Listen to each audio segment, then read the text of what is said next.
Good evening. This is Congressman Doug Collins, and I want to welcome you to our first telephone town hall of the year and our first for the 114th Congress. This is a great way that we've experienced over the past couple of years to keep in touch with our friends and family back in Northeast Georgia and the 9th District, which is always at the first and foremost of my thoughts as we work up here in Congress to do the people's business and to move our country in a conservative manner in which we all know and appreciate down in the 9th District, Georgia. It's been a busy week. Last week I was at Home Goods down at Jefferson High School visiting a lot of constituents. It's been a good, fast part of the year. We've had a lot of things coming up. It's been a hectic up here. A lot of questions I know that we can deal with tonight, but I just wanted to lay the groundwork a little bit of what has happened really since the last time we had our telephone town hall, and that is that the Senate is now in Republican hands. I think that is a new development up here, which I think is a good development that is going to help as we move forward in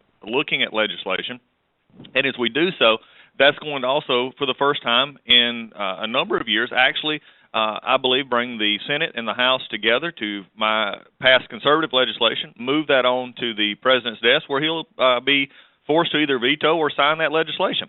Now, again, the Senate only has 54 in the majority, which means they still need 60. So there's going to be some things that we're going to have to work with, and that is going to hinder some things. I know even right now the Senate is working on the Keystone Pipeline, which we in the House passed in a big way. They're struggling with it right now, but they're working through it, and it's good to see the Senate work on these conservative job-creating ideas. And so we're excited to be a part of what the new Congress is going to be as we move forward and looking forward to working on these things as the new Congress gets settled in, and working with the Senate, like I said, that's actually going to pass legislation instead of what was happening under the old regime in the Senate, where we couldn't really get anything passed. So as we look forward to this tonight, we're looking forward to taking your questions. Now, the way you ask questions is *3. This is, for those of you who've been a part of this before, this is, I think, about our 15th or 16th one of these, *3, and you'll be connected to some of my staff. These are not screeners off the street. These are my staff, folks that you deal with all the time, especially if you call our office. Vernon, Sally Rose, I think Gaines, Katie, some others will be answering your phone calls tonight. They'll be looking at your questions. We're not going to be able to get to all our questions, but we're going to try and get to as many as we possibly can. If we don't get to your question, then there's going to be ways that you'll be able to leave us a message or get back with us, and we can answer those questions after the call is completed. So a lot of things going on tonight. Excuse me, as we look forward, up here in the Northeast, we're under a little bit slower start in Washington, D.C. because of the giant snowstorm that is hitting up this way. We're getting a little bit here in Washington, D.C., but not anything like the folks up in New York and Boston and the rest of New England is going to be getting. So Congress has started off a little slow. We're not having votes tonight, and we're having votes delayed till tomorrow, but we're going to be looking to expand LNG, or liquefied natural gas exports. We're going to be doing that this week, working on some other bill suspensions, working on human trafficking that we're looking to curtail, and I think that's a great thing, especially given I know they're in Gainesville, Rahab's Rope, and the folks that work so much down there in this issue. So a lot of different things going on. I know a lot of you are now starting to call in and talking to our folks here in our screeners as they get you in line to ask me a question. I'm looking forward to answering these questions tonight. Again, *3 for the questions. And now I'm going to turn it back over to Brendan, my communications director, who's going to have you some more information on the way the telephone town hall will work tonight. But I look forward to getting back with you in just a few minutes, and we'll have a good discussion tonight. Hi, welcome to Congressman Doug Collins' telephone town hall for Northeast Georgia. If you'd simply like to listen, you don't have to do anything. Just stay on the line. If at any point you get disconnected, dial this number. It's 877-229-8493 and enter 111377 to rejoin. Again, if you get disconnected, the number is 877-229-8493, and then you enter 111377. During the call, if you'd like to ask the Congressman a question or make a quick comment, press *3. We'll do our best to get to you. And in the interest of time, please limit yourself to one question or short comment. You'll have the opportunity to leave Doug a message after the call, and he also has a regular email newsletter. It's another great way to keep in touch.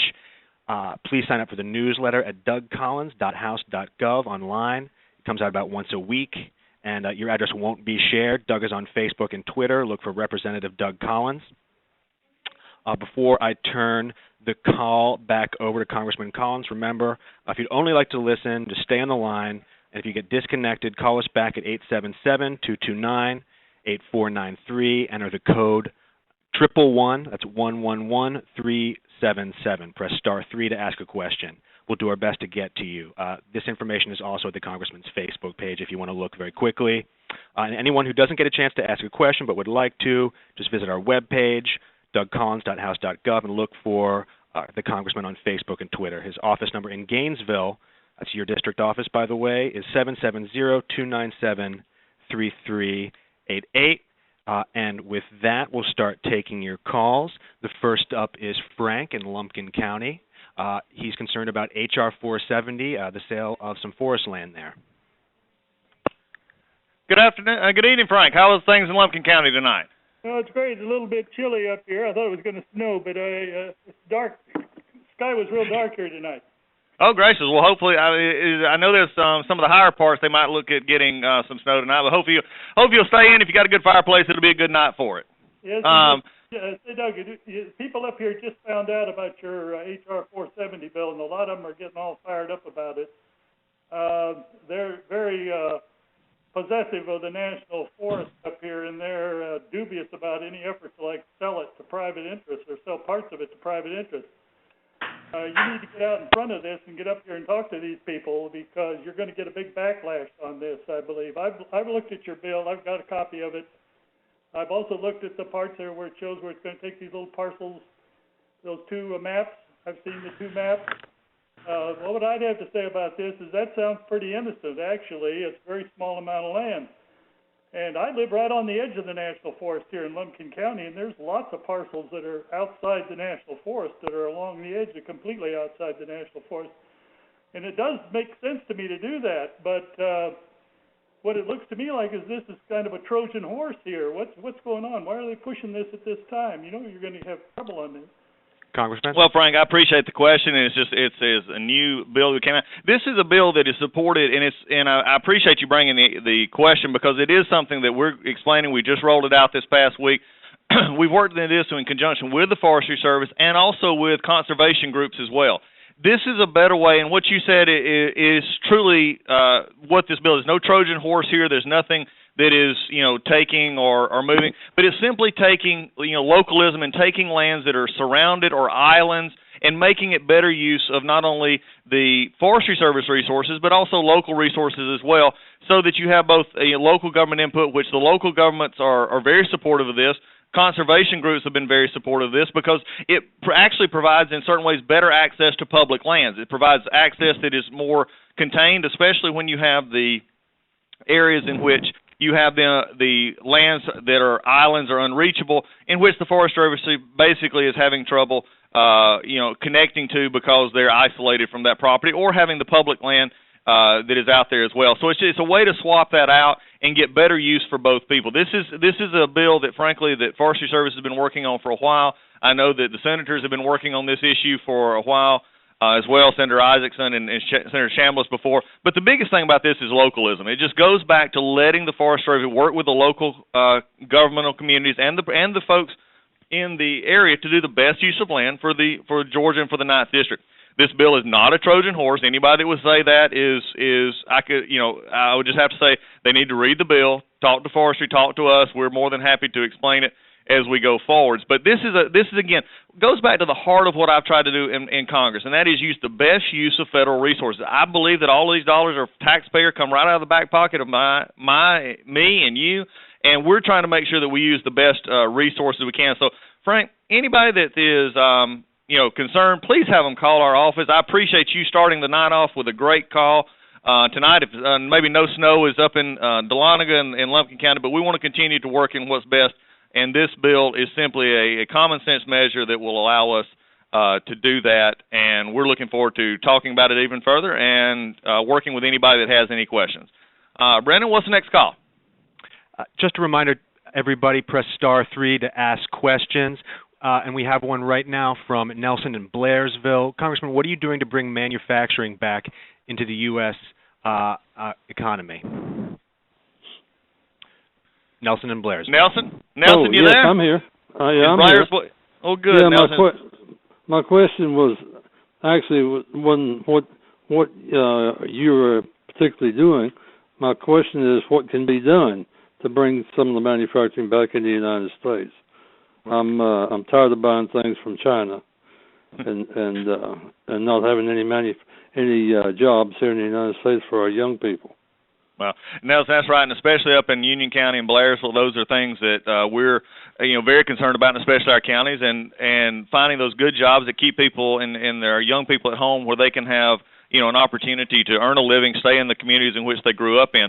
I think some of the best things that we're working on right now from a big picture standpoint, and I think I'm working on, and also the Republican Congress is going to be working on, and that is in the area of regulations. This week we'll be dropping along with Senator Grassley from Iowa our sue and settle legislation, which provides a way in which regulations that have basically as an end around. It's a fairness issue where someone just can't sue a government agency without the party that they're upset about knowing and having them have input into it. This is a fairness bill that will allow businesses and cut the regulatory burden that is costing us jobs and costing us in small communities. And that's really where it's affecting the most, is in these smaller communities and where you have 75 and 100 jobs in manufacturing. So we're working that. That's a bill that we introduced first in our last Congress, where we're going to be introducing it here. And we're excited to have Senator Grassley, who is now chairman of the Judiciary Committee in the Senate. It's good to have a colleague who is now the chairman over there. And we're going to be he's excited to move this as one of his first pieces of legislation as we go forward. This is something that we believe will continue to help grow our economy. In the long term, we're going to be looking at tax reform. There's going to be all kinds of stuff that we do to encourage manufacturers to stay here or come back here. We're seeing a lot of that. And then also there's also a new industry that we're looking at, and that's the film industry and the music industry. The film industry is growing greatly in Georgia. We're continuing to look at that and be a part of that for the 9th District. But all of what we're focused on is getting government out of the way, letting the building up of industry and manufacturing occur from a good economic standpoint of where government does what it's supposed to do, but it stays out of the way of the free enterprise system. And that's what we're going to continue to do. Sue and settle is one of those pieces of legislation. The RAINS Act is going to be coming back up. We have the LNG, liquefied natural gas bill that we're going to be working on this week. And so there's a lot of things that we're doing that are going to continue to encourage business and encourage manufacturing. So great call from the folks up in Blairsville. We're glad to be a part and glad y'all are on the call tonight. Brendan? We have a question from Lori about Obamacare. Lori? Hey, Lori, how are we doing tonight? Very well, Congressman. Thank you for taking my call. I'm hoping you can clarify what your position and what your plans are. I was explaining that my children and I are on a plan. I'm fortunate enough to be one of the few left who have a full-time job with benefits, and my company pays a large portion of my health care, but in the last 4.5, 5 years since Obamacare, my costs directly, how much I pay on my portion, have quadrupled. My deductible has quadrupled. My annual out-of-pocket expense has quadrupled before my insurance starts paying. So my question is, with my husband not even being able to be on my plan because the price is prohibited, what are you going to do to help people like me? Well, Lori, I think you brought the whole situation into play. The reason the Obamacare doesn't work is because it basically started on a false premise, and frankly, if you go back and look at it, it was a draft bill that all of a sudden became law. There was many things that was never intended. But what was intended is basically what was never discussed, and that was the fact that those who did not have health care or chose not to buy health care or did not have, they had pre-existing conditions, there's several things that could have been fixed without overhauling the entire health care system. Obamacare, in its very nature, began in a process in which insurance companies were going to be forced to subsidize or be a part of lower price plans that had multiple mandates in them. How that affected you who have a job, who has the benefits, it is affecting them in the fact that as they go up for renewal, they're having to add on the extra mandates and the extra requirements of the Obamacare. So, frankly, when the president said, if you like your plan, you can keep it, it was a lie. There was no way around it, and they knew that. And the cost aspect is what right now is becoming to be the biggest influence. The other thing is, and what you talked about your deductibles is so important for people to understand as well. It's one thing to have a low monthly premium, but it's also another thing to actually be able to pay the out-of-pocket expenses. And if your out-of-pocket expenses are still more than you can pay, it doesn't matter what the monthly payment is, because you're not going to be able to pay the deductibles, which kick in before the insurance ever kicks in. So those are the kind of things. What we're trying to do, is, very specifically, I am for repealing it, and we're putting forward patient-centered principles, working with doctors on how they can work to work with their patients, also taking into account the pre-existing conditions, things like selling insurance across state lines, bringing in insurance portability, where you can move your insurance plan between employers. But also there's something out there in the horizon that I would like to make everybody on the phone call aware of, and that is that this summer the Supreme Court is going to be taking up the case on the subsidies from the states who chose not to set up a state-run health care. So that the King case, King v. Burwell, is going to be an interesting case. And if the court decides on what the law actually says, which the federal government cannot provide these subsidies, we'll see. The Supreme Court's 1-1. They missed it on the first one. They got it right a little bit with the conscience clause when they came back in on the second time.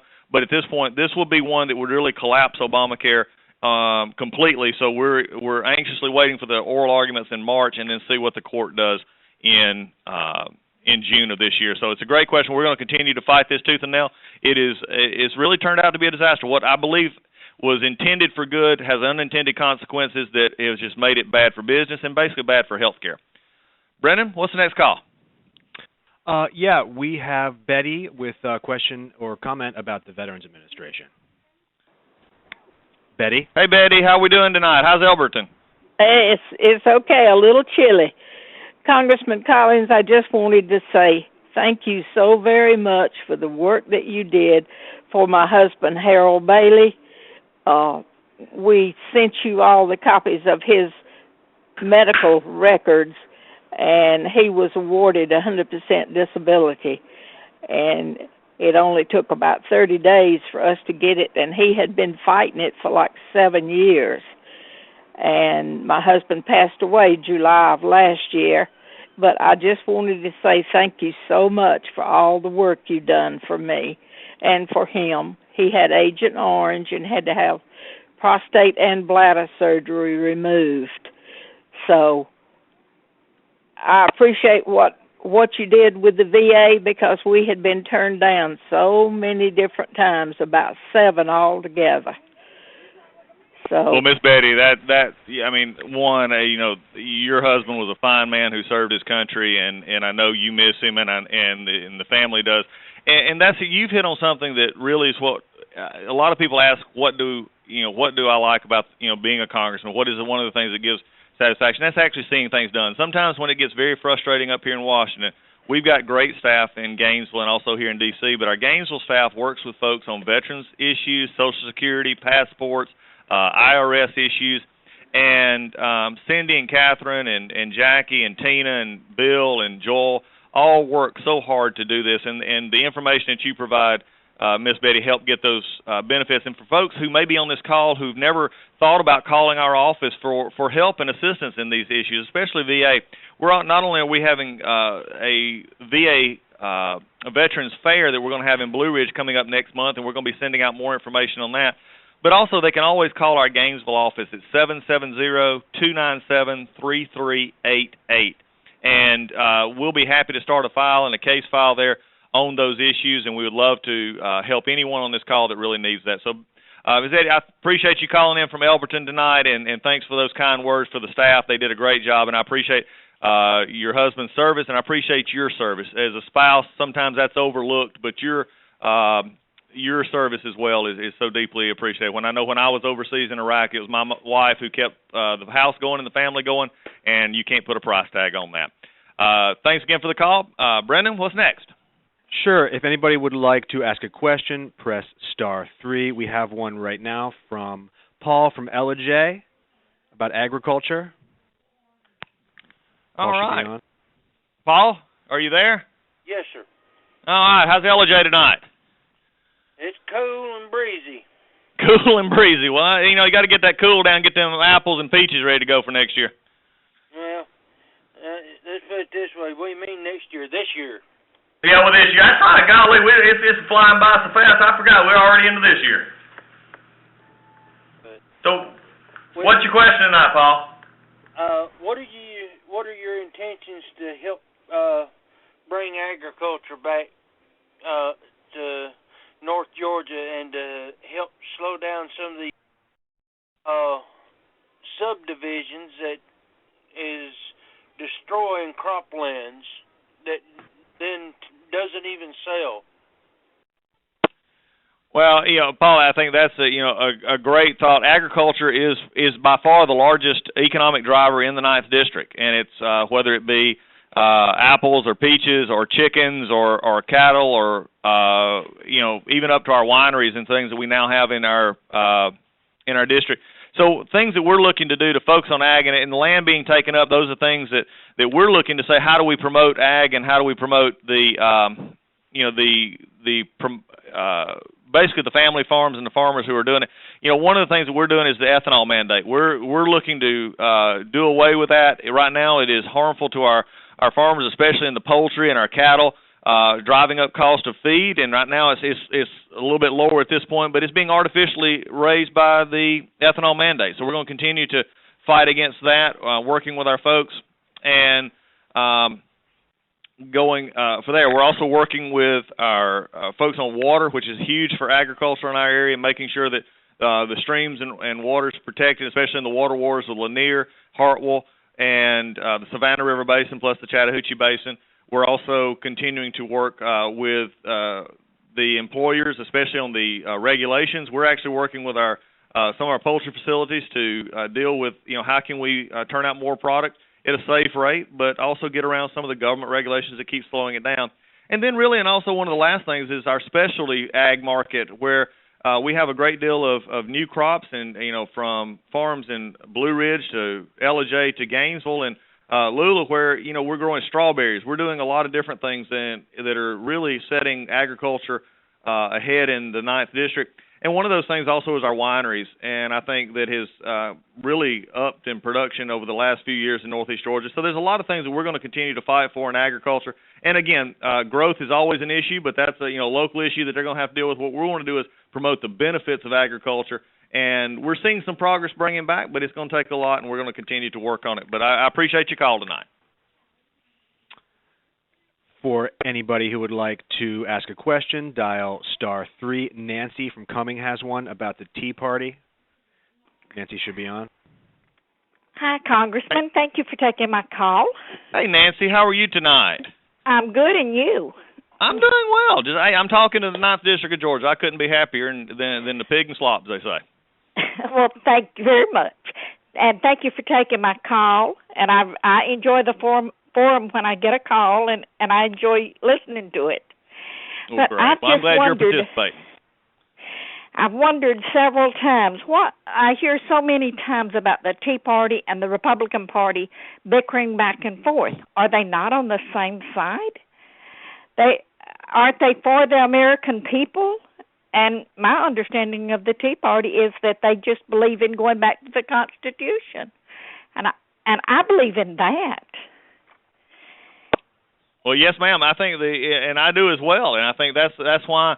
From a perspective, if you look at what is ranked up here, my Heritage Rating score, which is a group up here that looks at conservative congressmen, I'm the top or most conservative in Georgia of the current group of congressmen, and we're going to continue to be that. But also, I think what we've got to do is there's different ways of doing.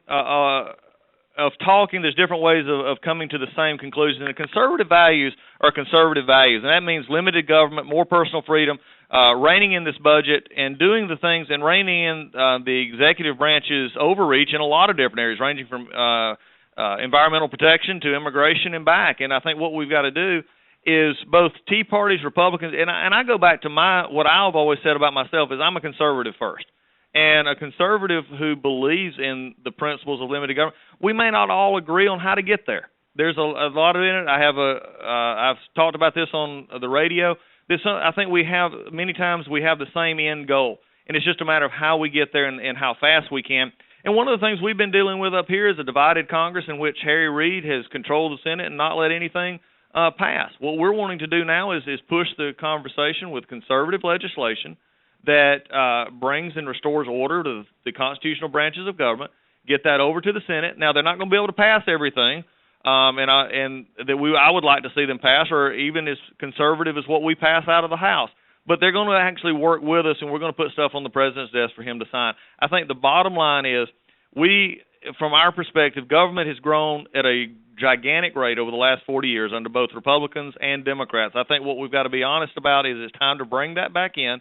We're not going to fix that overnight. It's not going to be something that we could, hopefully, just wave a wand and make it go away. But we can and have been making a lot of progress. We have cut discretionary spending over the last 2 years, which was not something that's been done from the Truman administration. We have began cutting back on agencies from EPA where they're at their staffing level, the lowest since the 80s. IRS took another hit of over $300 billion this year, where they are having trouble even doing what they're supposed to be doing, and that's processing tax claims instead of getting into health care. So I think the biggest difference is from my perspective, is I'm a conservative. I'm going to push for the most conservative solutions we can get, and I'm going to work to do that, and I think my conservative voting record shows that. Sometimes we disagree on that, and there may be people on the call who disagree, and I respect that, but the bottom line is this country was founded on our founders, our constitutional principles, and we're going to continue to fight for those, and I'm going to continue to do so. So I appreciate the question a bunch. Next. Hi, Congressman. Bob from Flowery Branch has some concerns about the EPA. Good evening, Bobby Congressman. Yes, I am. Good evening, Congressman. Good evening. How are we doing? Doing pretty good. Kind of cold here. Yeah, just a little bit. It is up here. I think we're getting down below freezing right now. Doug, I keep hearing Republicans say that you control the purse strings and that you have control of the budget. However, I'm watching an EPA that is absolutely and totally out of control, and I'm watching you continue to fund that thing year after year. What are you doing to bring in the EPA? That's a government run amok. Bob, I agree with you completely, and that's why we have been from our sue and settle legislation, which actually EPA uses with a lot of third-party groups where they'll sue the EPA. The EPA goes into a settlement away from the public eye, away from those it affects, and puts those regulations into place. That's why the sue and settle bill is our first piece of legislation. And I think the other thing is we've made a concerted effort in the House to begin and have been over the time cutting back the funding for EPA. We made just this past December, made another $60 million cut in the EPA, which put its staff levels the lowest it's been since 1989. It also blocked the president's attempt to move some of the energy research funding to renewables such as Solyndra. What we're doing is attacking, and you're exactly right. We do have the purse strings, and that's what we're supposed to be doing, and we are cutting that back. When you have an agency that is still basically coming up with its own agenda through regulation and not working through the legislative process, you got to cut it back as much as we can. I think we're now maybe going to be able to, with the Republican Senate, do more of that. The Democrats in the Senate would not go along with it, so we had to make the gains we can, and we made successful gains. Other things that we're going to be doing is litigation reform that we're working on right now. It's a bill with natural resources for our Endangered Species Act, these things in which they're just putting more and more regulations on using animals such as the bat, which is the Indiana bat in northeast Georgia, is stopping and adding cost to our transportation projects. The Indiana bat, nobody has actually seen the Indiana bat. We've talked about that. Go to our YouTube page. I encourage everyone out there and see my discussion on the Indiana bat. If you think our transportation issues are bad, then just go and see what they're made worse by the EPA. So we're going to cut and continue to do what we need to do to cut them, and hopefully with the help of our friends in the Senate now, we'll actually put it on the president's desk, and the president can explain why he wants to kill jobs of the American people. So I appreciate it. We're going to continue to fight hard for that. Is it everything that I would like to see? No. But we're going to continue to fight, and we're going to come back and get the next. As Ronald Reagan said one time, If he could get 80%, that's fine, because he'd come back and get the 20% next, and that's what we're going to continue to fight for. I appreciate the call. Thanks for calling from Flowery Branch tonight. Roy from Gainesville has a question about short-term CRs. Hello. Hey, Roy, how we doing? Just fine, thank you. I was curious why the last session of Congress, particularly, I guess, the Republican House, didn't just pass a continuing resolution, and if you had to leave town, because I don't think the Senate would have walked away and let the government close, but it seems like that would have given the Republicans much more leverage in dealing with President Obama for the remainder of this government fiscal year. Yeah, well, I think that's a great question. And for those who, let me explain that a little bit further, what is being asked there, because it is a very good question, and I appreciate, Roy, you asking it. What happened at the end of the year, we were up against another one of those fiscal cliff deadlines, and basically saying, funding the government. When we looked at it, we had also had a president who decided to go outside of his authority and expand a program called DACA, which is a Deferred Action Program for Children. It's an immigration issue.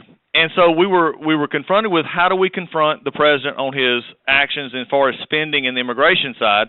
At the same time, when we looked at the other part of the 7, which the House passed 7 of the appropriations bills, the Senate passed none, how do we make sure that we establish the gains? Now, some had the idea of, we just move and take the whole package and pass a short-term 2-month CR, which is a continuing resolution which funds the government. Now, the reason the thought was is say, well, there'll be both Republicans in the House and the Senate coming up.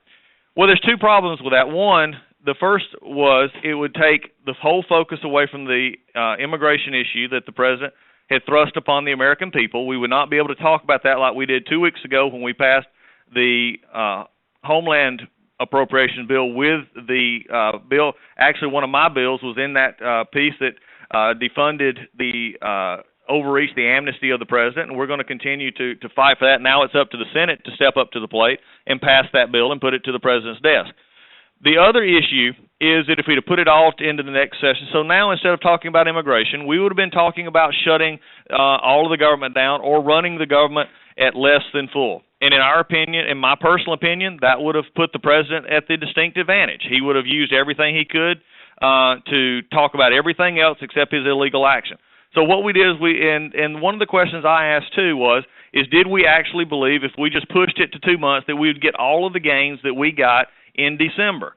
And no one could say, well, we may or may not. I wanted to make sure, as I said before, we got the gains, we got the cuts, we got the policy in there, the pro-life policies, the EPA policies, the cutting in the IRS of over at a certain point. We actually, cut it by $345 million, and basically the IRS commissioner is saying he's not even sure how he's going to do his regular job. We had real gains, and sometimes we forget about that. We also, in this bill that we passed at the end of part of it, we passed at the end of December, was we took away the risk corridors under the Obamacare. We also took $10 million from the Independent Payment Advisory Board, which is under Obamacare. These were all things we also did stop the ditch the rule. If you're familiar with the farm, the EPA's overreach in taking little streams even in people's backyards and saying they must be regulated. So what I wanted to make sure was we got those gains and we fought with the president on the grounds in which was the best to fight for, and that was in the immigration. A lot of folks have differing opinions on that, but I think right now, if the Senate will take that up, we'll see what they can do. But we banked the gains from December. We're going to work to gain even more this year, and now we'll continue with a new process. So that's where we were working at. And frankly, it was also from a bigger perspective, we were just going to be under a short term trying to get everything done. Again, it takes the focus away from what the president did on illegal immigration. Let's never forget about that. So we made gains. Is it every gain that we needed to make? No, but it was gains that we need to move forward on. And I think you can look at the success of that and move forward with it, and then also say that we're now going to focus on the immigration issue and the funding issue that surrounds what the president did in November. So I appreciate the question. It's something we've answered a lot, and we're going to continue to answer because I believe it was a gain for a conservative government. Next, Donna Brendan? in Blossom Creek has a question about drug testing. Hello. Thank you. Hey, Donna, how we doing? Call. I'm good. How are you? I'm doing well. Thank you for taking my call. No problem. I wanted to know how you feel about drug testing for welfare and food stamp recipients, because I think welfare and food stamps are way out of hand.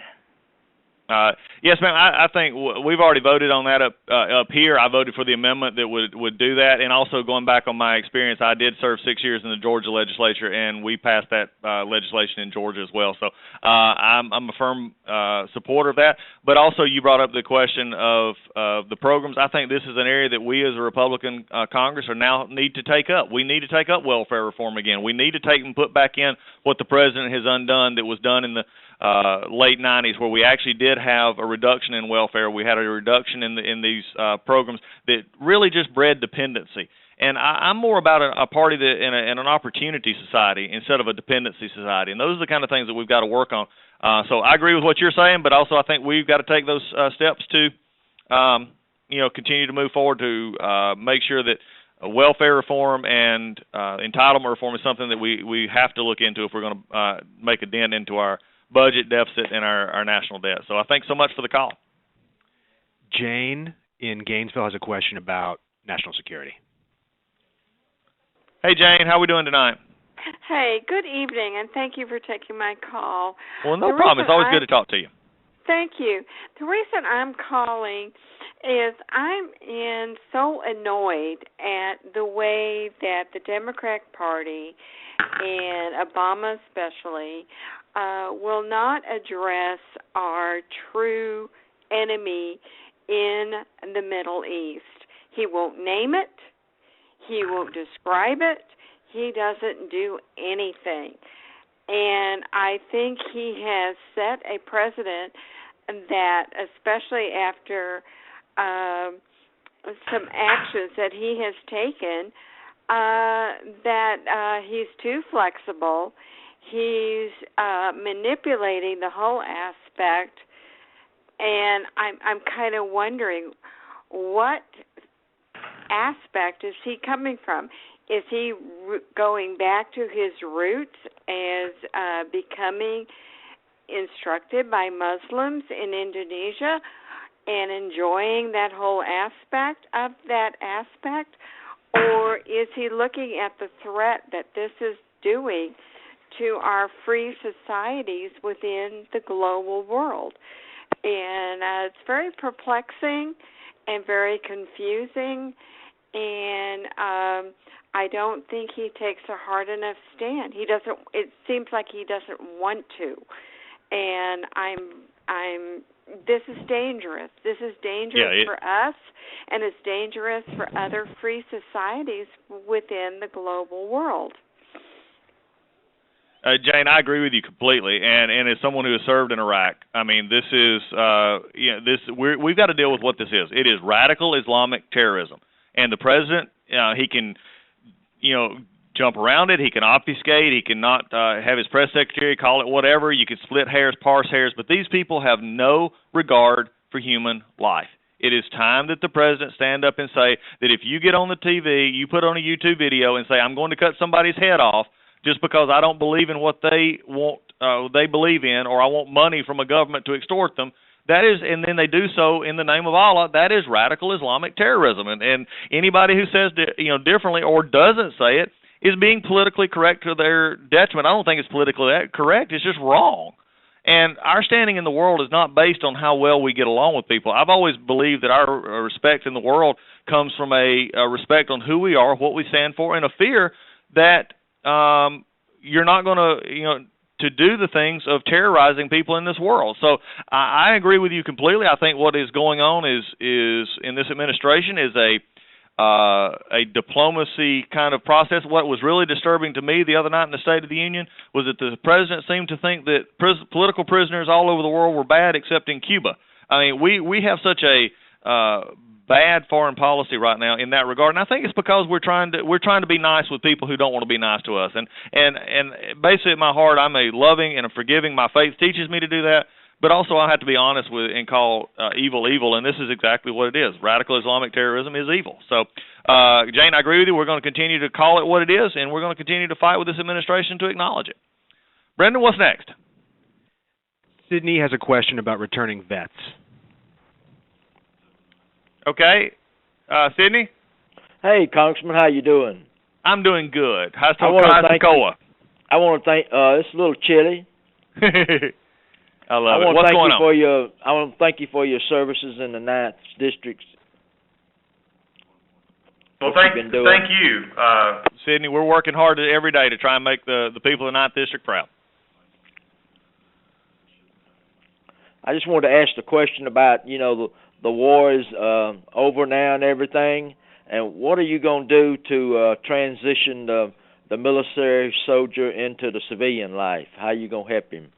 Well, Sydney, I think great question. I think one of the ways that we're working on with our VA to make sure that they have the resources, and especially not only just the healthcare resources, but the mental health resources that they need for those who are dealing with issues when they come home, whether it be post-traumatic stress syndrome or other issues from traumatic brain injury, other things that would help from a medical and a mental health status. But also, we're doing stuff like Hire More Veterans, which is a bill we passed in the first week when we got back up here that basically encourages businesses to hire veterans and to get them back into the workplace.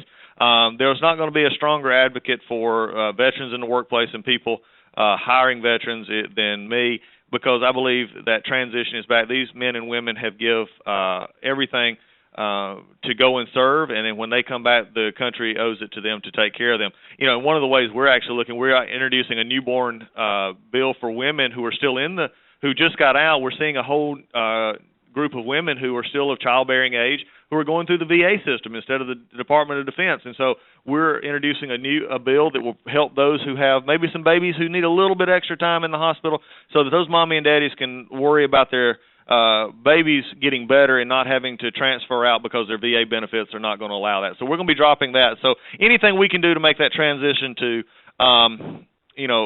a more positive role back in society is something that we're looking forward to as we move forward. I do want to address one quick thing, though, and it came up in a question. I didn't finish because I was trying to get as many questions. We did sort of hit on Obamacare, and the question is, what are we going to do? And I didn't have a chance to finish that out. Obamacare in the House, we're going to continue to dismantle it and do away with it. And we're going to, and probably I would expect here in the next little bit, we're going to have another repeal vote where we'll just repeal it outright. We've done that before. I voted on the repeal on many times, and we'll continue to do so. But really, the Obamacare fight now turns to the Senate. It's time for the Senate to step up. They've only got 54, and I think the Republicans and conservatives need to understand that they've got 54. They've got to get to 60 before we can even get it to the president's desk. But that is what I know we're doing.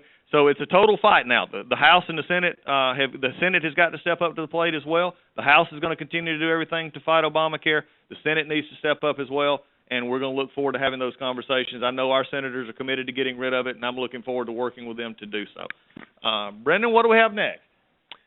Gene with a question about religious freedom. Hey, Gene, Hello. how are we doing tonight? Well, I'm doing great. Are you? I am. I'm having a ball answering questions tonight.